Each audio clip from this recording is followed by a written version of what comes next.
Let's discuss this in a wee bit more detail with two people who know the Republican Party inside out. One of them is Peter Chowka, veteran political analyst and contributor to AmericanThinker.com. Also joined by Rina Shah, political analyst and former senior aide to two Republican members of Congress. Rina, Peter, good to have you with us this morning. Before we get into domestic politics, Rina, you worked in Congress.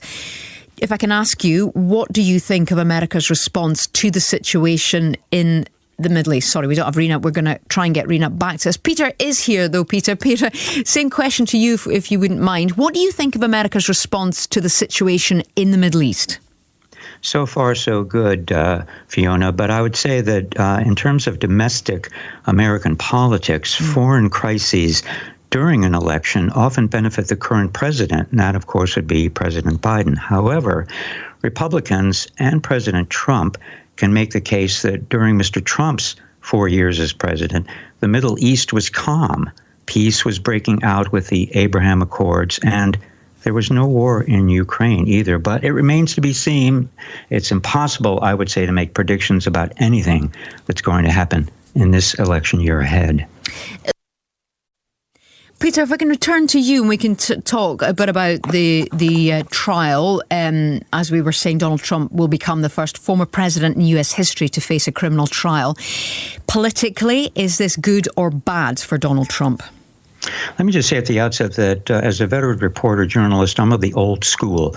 I try to report the facts and try to keep my own political opinions out of the reporting, and I'm not a partisan for either side. And by the way, my bona fides can be checked out at peter.media, peter.media. Now, that said, tomorrow in New York City, I think that trial is going to be a circus in a court where the jury pool that will judge Mr. Trump is approximately made up of 90% Democrats, so hardly a jury of his peers.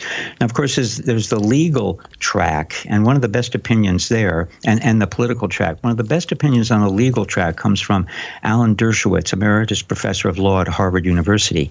He's a Democrat who voted for Hillary Clinton in 2016, and on national television here on Friday, Professor Dershowitz said that in his 60 years of experience at the highest levels of the American legal medical establishment, he feels that the case against Trump in New York that starts tomorrow is, quote, the weakest case I have ever seen, end quote. Further, Professor Dershowitz wrote a best-selling book last year titled Get Trump, which documents the perversion of the law by both federal and state Democrats to drag Mr. Trump through a variety of trials this year to prevent him from being elected president. Now, politically, I would say that the only hope that President Biden and the Democrats have to get Biden reelected is by demeaning and, if possible, convicting and imprisoning their opponent, President Trump. Because right, let's bring in Rina here. Rina, sure. Do you agree with Peter? You know,